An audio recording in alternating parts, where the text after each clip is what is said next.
नमस्कार दोस्तों, दीक्षा क्लासेस में स्वागत है आप सभी का एक बार फिर से। और हम लोग यूपीपी और एसएससी जीडी के लिए मैथ्स की पढ़ाई कर रहे थे। मैथ्स में हम लोगों ने चैप्टर 1, चैप्टर 2, चैप्टर 3 ये कंप्लीट कर लिया है। तो आज हम लोग चैप्टर 4 स्टार्ट करेंगे। चैप्टर 4 में हम लोग औसत स्टार्ट करेंगे। तो औसत में सबसे पहले तो हम लोग कुछ कॉन्सेप्ट को सीखेंगे। कॉन्सेप्ट के बाद हम लोग आज क्वेश्चंस को भी लगाएंगे। तो औसत क्या होता है, औसत के क्या फॉर्मूले हैं, क्या बिना फॉर्मूले के भी किया जा सकता है, आज उन सारी चीज़ों पे बात करेंगे। तो सबसे पहले कॉन्सेप्ट की बात करते हैं कि आखिर ये औसत होता क्या है। देखिए, सबसे पहले जैसे मान लो कि आपको मैंने कुछ संख्याएं दिया, जैसे मैंने आपको बोला 10, फिर 15, फिर 20, 25 और 30, ठीक है। इस तरह की मैंने आपको संख्याएं दी, ठीक है ना। तो आप औसत का मतलब जानते हैं कि औसत जो होता है, औसत का जो प्रॉपर अर्थ होता है, इसका मतलब ये हुआ कि आप सभी संख्याओं को पहले जोड़ लें, ठीक है ना, कुल योग, ठीक है। और योग करने के बाद वो कुल कितनी संख्याएं हैं गिनती में, उससे आप भाग करें। ये इसका एक फॉर्मूला है, ठीक है ना। हालांकि फॉर्मूले की कोई बहुत ज़रूरत होती नहीं है, बट हम पहले बेसिक की बात करें तो चीज़ों को पहले हम लोग अच्छे से समझेंगे। अब अगर मान लो मैं आपसे कहूं कि मैं बिना फॉर्मूले की इसका आंसर बता रहा हूं कि इसका आंसर 20 होगा। अब आप सोचेंगे कि आखिर बिना फॉर्मूला लगाए हमने ये कैसे बताया। तो इस चीज़ पे हम लोग बात करेंगे। पहले हम लोग इस फॉर्मूले से इसको सॉल्व करके देखते हैं कि क्या आएगा। औसत हमको निकालना है, मतलब ये वाला पॉइंट हमको नहीं पता। कुल योग अगर सब आप जोड़ देंगे तो 40, 70, 90 और 100 हो गया, ठीक है ना। 100 को ये 1, 2, 3, 4, 5 संख्याओं से भाग किया तो आंसर हमारा कितना आ गया, 20। तो ये तो हो गई बात जब हम लोग फॉर्मूले से करेंगे, ठीक है ना। बट अगर मान लो हम फॉर्मूला नहीं लगाना चाहते हैं और औसत का अगर ऐसा कुछ पॉसिबिलिटी है कि बिना फॉर्मूले से भी लगा पाए, तो सबसे बेहतर ऑप्शन होगा। तो औसत क्या होता है, ध्यान से समझिएगा। अगर जितनी भी संख्याएं हमको दी गई हैं, ठीक है, पहले औसत के अर्थ की अगर बात करें, जैसे मान लो ये 15 है और ये 25 है, तो औसत वो संख्या होती है जिस पर दोनों मान बराबर हो जाएं, ठीक है ना। अर्थ ये हुआ कि अगर मान लो इसमें से 5 निकाल करके इसमें दे दिया जाए तो ये कितना हो जाएगा, 20 हो जाएगा, ठीक है। और इसमें से आपने 5 निकाल दिया तो ये भी 20 हो जाएगा। तो मतलब ये कि 20 पर ये दोनों संख्याएं आपस में बराबर हो गए, तो इन संख्याओं का जो औसत होगा वो कितना हो जाएगा, 20 ही होगा। आप सॉल्व करके देख लीजिए, 25, 15, 40 और 40 दो संख्याएं, तो 2 से भाग करके देखेंगे तो आपको औसत कितना मिलेगा, 20। तो ये औसत हो गया। बट अगर मान लो संख्याएं बढ़ते क्रम में हैं, ठीक है ना, या घटते क्रम में हैं और उनके बीच का अंतर बराबर है, ठीक है, आप देखेंगे तो इनके बीच का अंतर आपको एकदम बराबर दिख रहा होगा। यहाँ भी 5, 5 बढ़ते जा रहे हैं, ठीक है, और ये बढ़ते क्रम में है। तो इस तरह का जब भी कंडीशन होता है तो जो संख्या सबसे बीच में पड़ेगी वही हमारा क्या हो जाएगा, औसत हो जाएगा। तो इसका मतलब ये हुआ कि अगर 10, 15, 20, 25 और 30 अगर इनका हम औसत निकालना चाहें तो इसका मतलब ये हुआ, जो संख्या देखिए बढ़ते क्रम में है, सबका अंतर बराबर है, तो जो संख्या सबसे बीचों बीच में आएगी उसके बाद क्या करेंगे, वही हमारा औसत हो जाएगा। अब अगर मान लो ये संख्या कुछ ऐसी होती, जैसे मान लो ये संख्या कुछ ऐसे होती 10, 20, 30, 40, 50 और 60, ठीक है। अभी मैं छोटे नंबर्स ले रहा हूँ जिससे आपको अच्छे से पहले कॉन्सेप्ट समझ में आए। अब बात जैसे इसमें 5 संख्याएं थी तो बीच की संख्या क्लियर थी कि 2 इधर 2 इधर, ये बीच में। अब ये 6 संख्याएं हैं, इसमें तो आपको क्लियर नहीं होगा। तो इसमें क्या करना है, इसमें भी बीच का ही लेना है, ठीक है। 3 इधर 3 इधर। अब ये बीच में मतलब इन दोनों के बीच में 30 और 40 के बीच में कौन सी संख्या आती है, 35 आती है, ठीक है ना। या 40, 30, 70 का आधा भी कर लेंगे तो आपको 35 मिल जाएगा।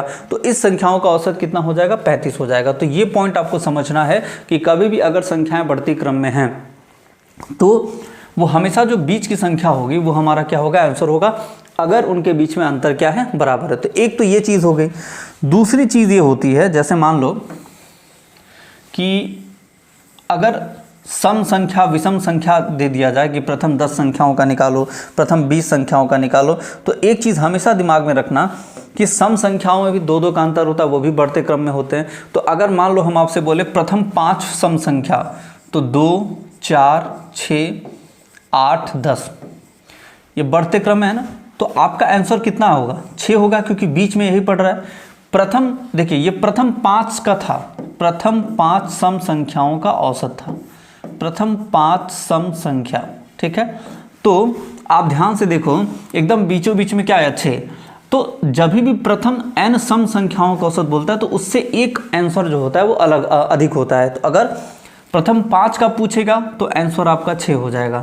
अगर यही आपसे पूछा होता प्रथम 10 का बताओ, प्रथम 10 सम संख्याओं का औसत, तो आप बिना सॉल्व किए बता सकते हैं कि प्रथम 10 सम संख्याओं का औसत कितना हो जाएगा, 11 हो जाएगा, ठीक है ना। एक अधिक कैसे, आप इसको सॉल्व करके भी देख सकते हैं। देखिए, जैसे मान लो प्रथम 10 संख्याएं क्या होंगी, 2 4 6 8 10 12 14 16 18 और 20, ये आपके हो गए प्रथम 10 सम संख्याएं। बीच में कौन सी संख्या आएगी, यहीं देखिए 5 संख्याएं इधर, 5 संख्या इधर, तो 10 और 12 के बीच में क्या आएगा, 11। तो जब भी प्रथम 5 सम संख्याओं की बात होती है तो आपको सॉल्व करने की जरूरत नहीं है, जितनी भी संख्याओं का बोला है उससे एक आप बढ़ा करके ले सकते हैं, ठीक है ना। तो ये तो बात हो गई प्रथम n सम संख्याओं का औसत। अगर आपके प्रश्न में पूछा गया कि प्रथम n विषम संख्याओं का औसत, जो एक एग्जाम्पल के साथ हम लोग सॉल्व करेंगे। मान लीजिए आपके प्रश्न में दिया है प्रथम 5 विषम संख्याओं का औसत बताइए। तो विषम संख्याएं 1 से शुरू होती हैं, 1 3 5 7 और 9, तो बीच में क्या आएगा, 5। तो जब सम की बात करती है तो आप एक बढ़ा रहे हैं, लेकिन जब विषम की बात करेगी तो जितनी विषम संख्याएं हैं उतना ही औसत भी होता है, ठीक है। तो अगर प्रश्न में प्रथम 99 विषम संख्याओं का औसत होगा तो उसका उत्तर 99 ही होगा। और प्रथम 99 सम संख्याओं का औसत अगर आपसे पूछेगा तो आप सम संख्याओं में एक बढ़ा लेते हैं तो क्या हो जाता है, इसमें आपका 100 आंसर हो जाएगा, ठीक है ना। तो ये कुछ पॉइंट्स हैं, ठीक। अब जैसे मान लो इसको फॉर्मूले के रूप में अगर आप देखना चाहते हैं तो कैसे होगा, ध्यान से समझिए। जैसे मान लो आपको ऐसे दे दिया कि प्रथम n सम संख्याओं का औसत अगर आपको निकालना होगा तो आप क्या करेंगे, आप जो भी संख्या होगी आप उसमें एक ऐड करेंगे, ठीक। प्रथम n विषम संख्याओं का अगर औसत पूछेगा आपसे तो n का n ही आएगा, मतलब 5 का 5 6 का 6। आप इसी तरह से इसको सॉल्व कर सकते हैं डायरेक्ट वे में। तो ये पॉइंट हो गया, आपको समझ में आया होगा। ये कॉन्सेप्ट की बात अभी हम लोग फिलहाल कर रहे हैं, ठीक है ना। तो इतनी चीज़ें आपको क्लियर हो गई। अब हम लोग आएंगे कुछ क्वेश्चंस के साथ शुरू करेंगे और क्वेश्चंस के साथ कॉन्सेप्ट के भी हम लोग देखते चलेंगे।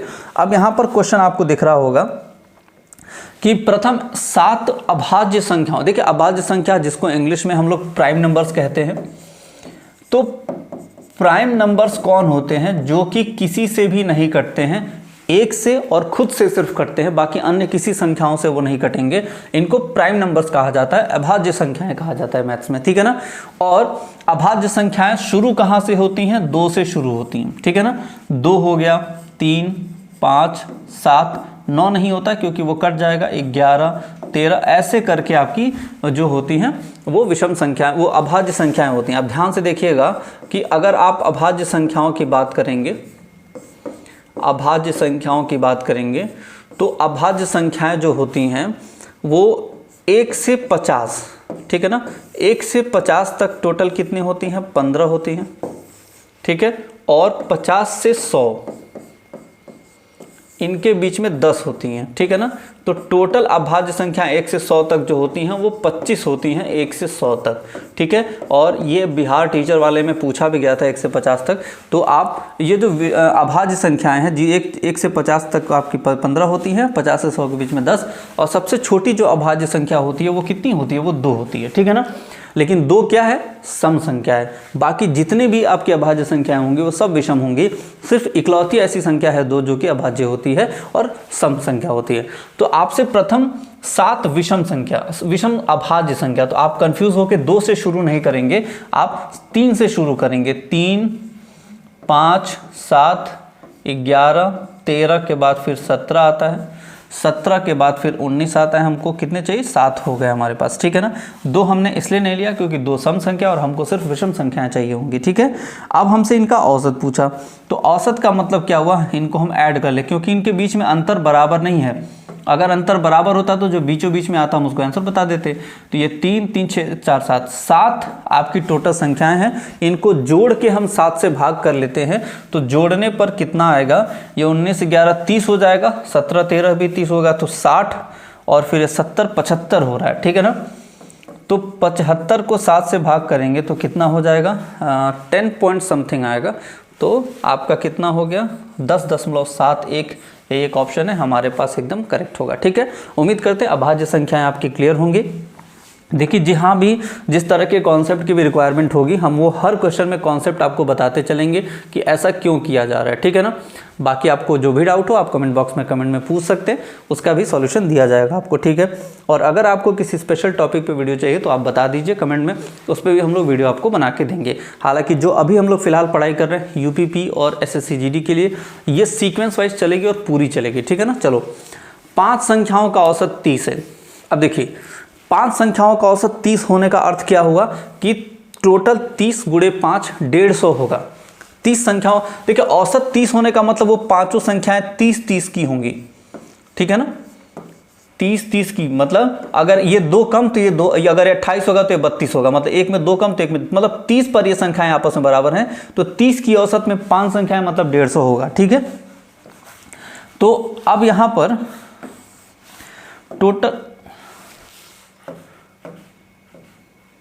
टोटल हमारे पास कितना हो गया, टोटल हमारे पास 150 हैं संख्याएं। ठीक है ना, टोटल 150। अब इनमें से ये टोटल है आपका, टोटल आपके पांचों संख्याएं, यदि उनमें से एक संख्या निकाल दी जा रही है तो औसत आपकी 31 हो जा रही है। ठीक है ना, अगर एक संख्या आप निकाल देंगे तो 4 हो जाएगा। ठीक है ना, तो 4 संख्याओं का औसत 31 है, तो 31 गुणे 4, देखिए ये 5 संख्याओं का था तो इसको 5 से गुणा किए, ये 4 संख्याओं का है तो इसको 4 से गुणा किए तो 124 होगा। ठीक, आप समझ सकते हैं। तो निकाली गई संख्या देखिए यहाँ पे, ये 5 संख्याओं का है, ये 4 संख्याओं का है, इसमें से एक संख्या निकाली गई। देखिए 5 संख्याओं में टोटल 150 थे, 4 संख्याओं में 124 थे, मतलब जो संख्या निकाली गई थी वो कितनी होगी, 26 होगी। बस हमने इसको क्या कर दिया, माइनस कर दिया।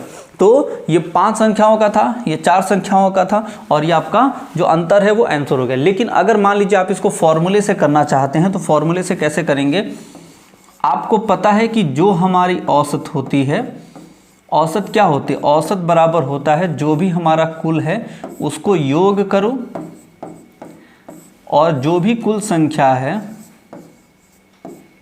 उससे हम भाग कर लेंगे। ठीक है ना, तो औसत तो हमारे पास कितनी है, आप ध्यान से देखेंगे अगर, तो 5 संख्याओं का औसत 150 था, तो टोटल संख्या 150 थी। ठीक, उनमें से एक संख्या निकाल दी गई, एक संख्या हमने निकाल दी, तो अब संख्याएं टोटल कितनी है, 4 ही बची ना संख्याएं। ठीक है ना, तो अब जो औसत है वो कितनी हो जा रही है, 31 हो जा रही है, मतलब एक संख्या निकालने पर तो 31 हो गई। तो ये आपका 124 150 माइनस x, तो ये उधर जाके माइनस होगा, तो ये जो हमारी निकाली हुई संख्या है यहाँ से भी 26 आएगी। तो ऑप्शन नंबर डी जो है वो यहाँ पर करेक्ट होगा। उम्मीद करते हैं दोनों तरीके से आपको चीज़ें समझ में आई होंगी। ठीक है ना, तो चलिए आगे बढ़ते हैं।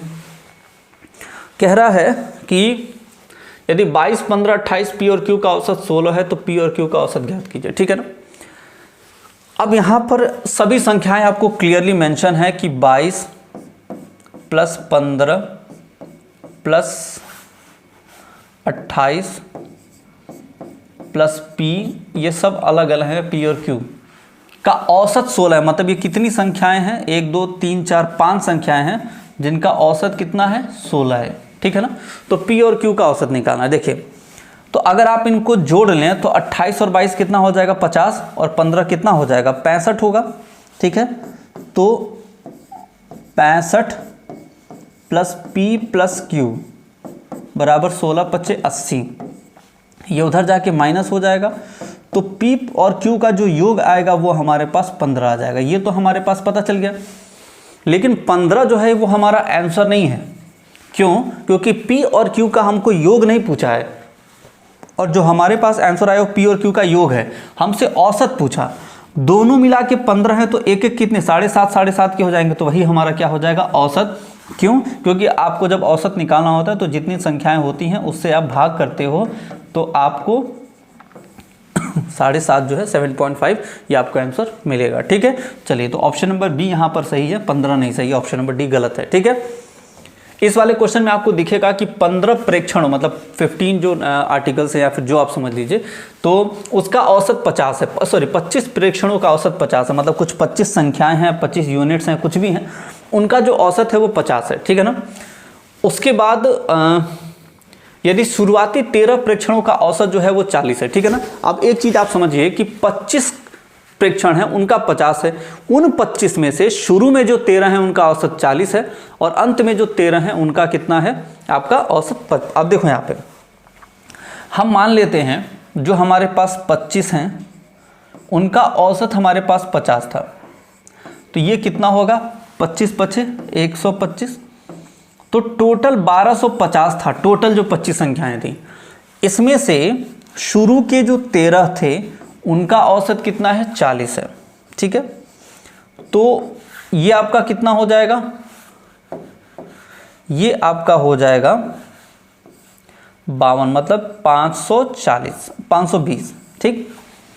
और अंतिम 13 जो हैं उनका औसत जो है वो आप कितना है 58 है, ठीक है ना। तो देख लेते हैं कि 58 से ये कितना आ रहा है, ठीक है ना। उसके बाद 58 तो यहाँ से आपका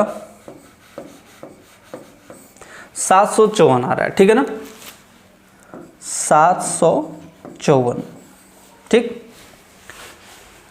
और इन दोनों को अगर आप जोड़ लेंगे तो इन दोनों को जोड़ने पर आपको टोटल कितना मिलेगा, इन दोनों को जोड़ेंगे तो 4 और 7 1274। अब ये शुरू से क्वेश्चन समझिए, टोटल 25 संख्याओं का, ठीक है, टोटल 25 संख्याओं का जो था वो 1250 था। उनको जब तोड़ा गया तो शुरू का 13 पीछे का 13, तो ये 13 13 26 संख्याओं का है ना, तो ये 26 संख्याओं का जो औसत है वो आपका कितना है 1274, ठीक है ना,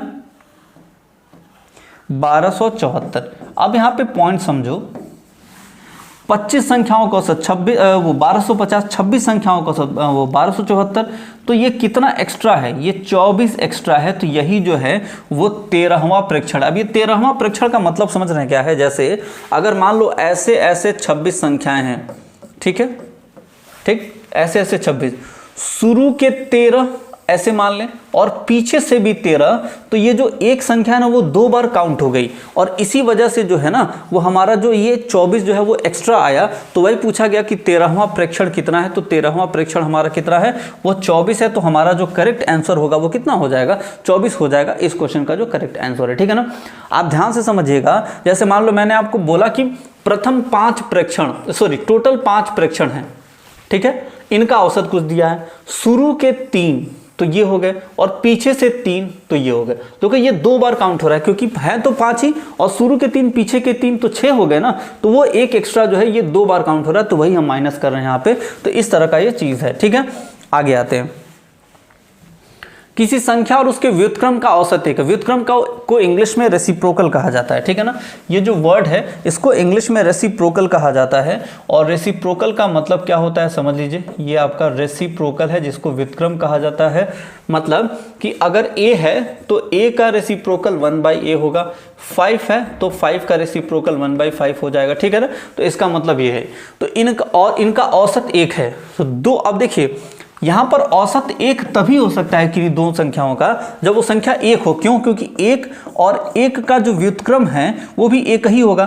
तो 1 + 1 का जो औसत होगा वो कितना हो जाएगा 2/2 कितना हो जाएगा 1, तो तभी औसत 1 आएगा जब वो संख्या कितनी होगी 1 होगी, ठीक है। ये पॉइंट क्लियर। और अगर आपको यहाँ पर जैसे मान लीजिए आप नहीं समझ पाए तो आप इसको x के टर्म में कर सकते हैं। कैसे, संख्या हमने x मान लिया, x और इसका व्युत्क्रम कितना हो जाएगा 1/x। इन ये संख्याएं 2 हैं तो 2 से भाग करेंगे, औसत 1 है। तो ये आप इसको भी सॉल्व करेंगे तो ये थोड़ा सा आपको लंबा पड़ जाएगा। ये x² प्लस आपका कितना हो जाएगा 1, ठीक है, बाई x, और ये 2 है तो 2 ऊपर चला जाएगा इक्वल्स टू 1। तो ये आपका हो जाएगा x² + 1 इक्वल्स टू 2x। अब फिर आपको इसको फैक्टर करना पड़ेगा, x² - 2x + 1। तो यहाँ से फैक्टर करके आप x की वैल्यू निकालेंगे, ये आपका द्विघात समीकरण बन गया। तो इतना करने की जरूरत नहीं, आप खुद से एक नंबर ऐसा सपोज करें जिनके नंबर और उनके व्युत्क्रम का औसत 1 आ जाए, जो कि संख्या 1 होगी। तो हमको ये पता चला गया कि जो हमारी संख्या है वो कितनी है 1 है। अब कह रहा है तो अब जो संख्या 1 आया उसका वर्ग, तो 1 का वर्ग, इसका घन मतलब 1 का क्यूब और इसके 4 घात मतलब 1 के पावर 4, ठीक है ना, का औसत निकालना है। तो अब देखिए 1 2 3 संख्याएं हैं, ठीक। तो भाई 1 का पावर कुछ भी लगा लो, एक ही रहेगा, 1 1 2 और 1 3, तो 3/3। अभी भी औसत इसका कितना है, 1 है। तो ऑप्शन नंबर बी यहाँ पर एकदम परफेक्ट होगा। आप इतने लंबे प्रोसेस के चक्कर में नहीं पड़ेंगे, क्योंकि ये आपका टाइम वेस्ट करेगा और आपको कम टाइम में क्वेश्चंस करना है। तो आप कोशिश करें कि वैल्यू को सपोज करके सॉल्व करने की कोशिश करेंगे, ठीक है। अब यहाँ पर देखेंगे 75 अंकों का औसत 45, 75 अंकों का औसत 45, पहले 50 का औसत 42 और अंतिम 26 का औसत कितना है, 52। अब यहाँ पर वही वाला क्वेश्चन है जो अभी हमने 1 2 सवाल पहले किया था कि टोटल 75 अंक अगर हैं तो उनका औसत जो है वो कितना है, 45 है, ठीक है। तो अगर हम देख लें कि 75 का 45 से कितना आ रहा है, तो ये आपका कितना हो जाएगा, 375 हो गया और ये 300 हो गया, ठीक है ना। तो आपका 5 7 3 और 3, तो 3375, ठीक। पहले 50 अंकों का औसत 42 है। अब इनमें से पहले 50 का औसत कितना है, 42 है, ठीक है ना। तो कितना हो जाएगा, 220, तो 2200 हो जाएगा, ठीक है। और अंतिम 26 का औसत 52 है। तो 26 का जो 52 है, हम इससे देख लेते हैं कितना हो जाएगा, ठीक है। ये फिर आपका 104 2 5 3 1, ठीक है ना, 1352, ठीक है। तो ये आपका हो गया, ठीक। अब इन दोनों को अगर ऐड कर लें तो 2 5 5 और 3। अब यहाँ समझिए, यहाँ पे पॉइंट ये है, ये 75 संख्याओं का है लेकिन ये 76 संख्याओं का है। क्यों? क्योंकि 50 और 26 अलग अलग। तो एक संख्या का जो एक्स्ट्रा है उसके वजह से कितना वो क्या हुआ, अब देखो यहाँ पे तो कुछ तो बढ़ोतरी हुई। यहाँ पे टोटल कितना, 75 संख्याओं का औसत 45 है, और जब यहाँ पे किया गया तो 40, पहले 50 का था तो 42 था, और अंतिम 26 का औसत जो है 50 20 70 76, एक संख्या एक्स्ट्रा है। तो कुछ कैलकुलेशन में मिस्टेक तो नहीं हुआ है, चेक कर लेते हैं। ठीक है, यहाँ पे तो ठीक है, 3375 वो करेक्ट है हम लोगों का। और इस वाले में कितना कहीं इशू है कोई,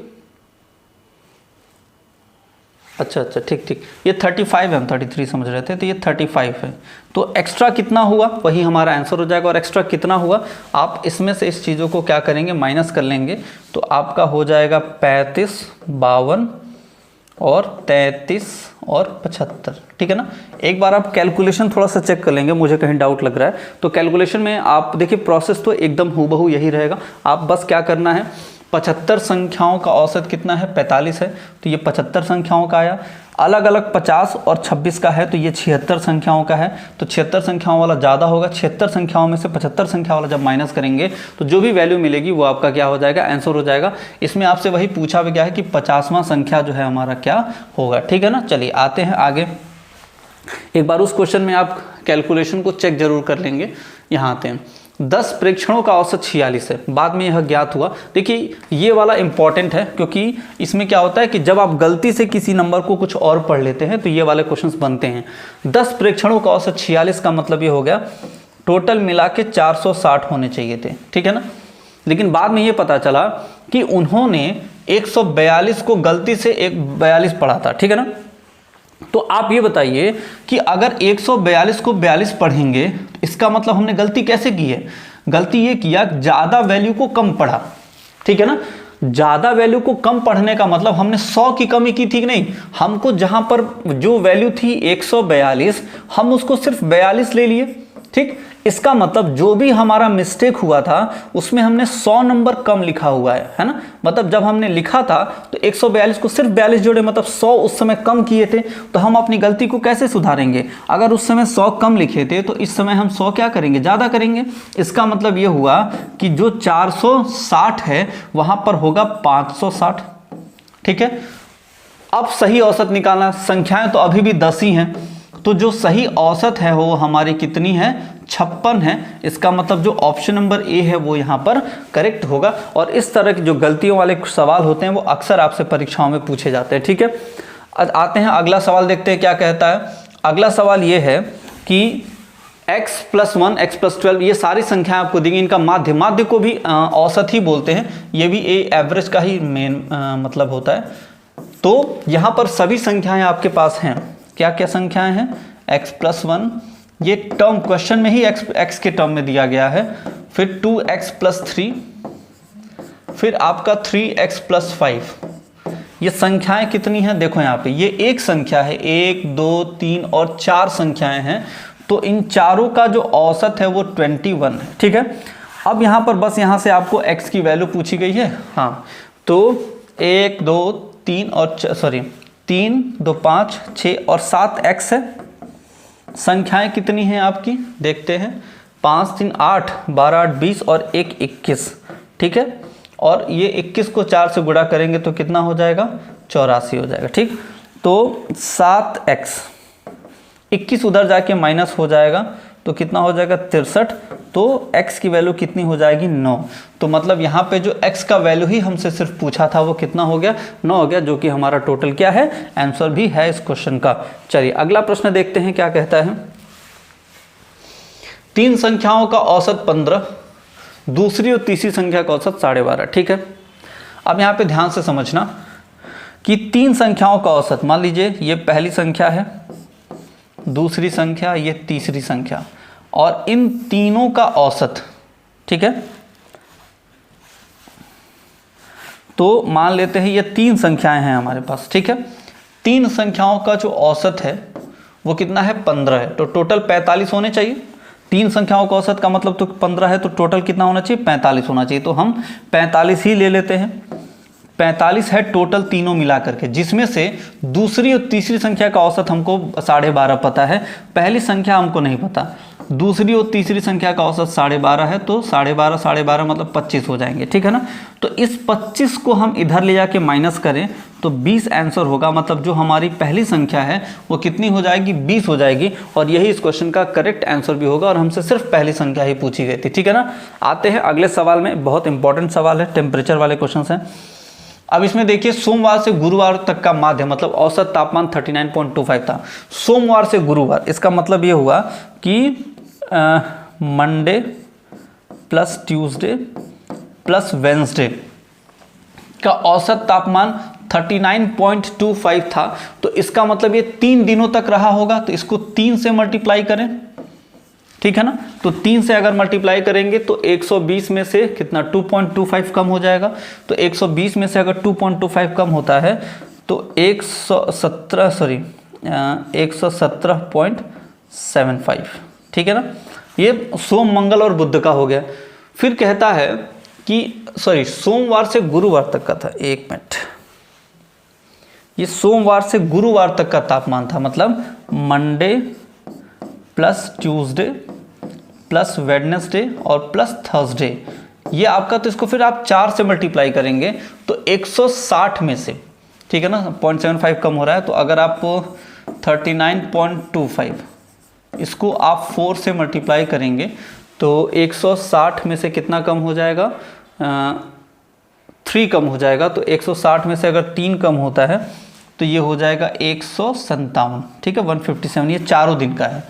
अगले टर्म में कहता है कि गुरुवार से रविवार तक का, मतलब कि थर्सडे, फ्राइडे, सैटरडे और संडे, इनका टेम्परेचर कितना है? एवरेज टेम्परेचर कितना है?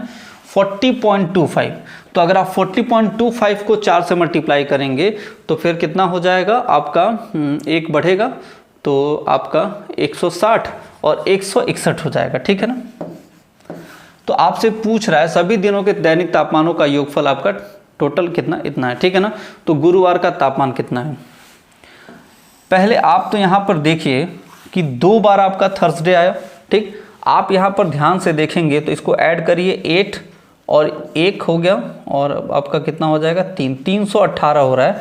318 में आपका टोटल 7 डेज मतलब पूरा वीक, और प्लस 1 एक्स्ट्रा आपके पास थर्सडे है। ठीक है ना, क्योंकि अगर आप इस साइड के सारी वैल्यू ऐड करेंगे तो मंडे भी है, ट्यूसडे भी, वेंसडे भी है, थर्सडे 2 बार है, फ्राइडे सैटरडे संडे, तो मंडे टू पूरा संडे, ये पूरा एक वीक और एक एक्स्ट्रा थर्सडे हमारे पास है, जिनका टोटल एडिशन 318 है। और पूरा टेम्परेचर जो सारे वीक का है वो 277, मतलब यहाँ पर 200, अगर हम ये 7 डेज उधर जाके माइनस कर दें तो जो थर्सडे का टेम्परेचर होगा वो 318 में से 277.5 होगा, और इसको डिफरेंस जो होगा इसका वही हमारे इस प्रश्न का सही उत्तर होगा।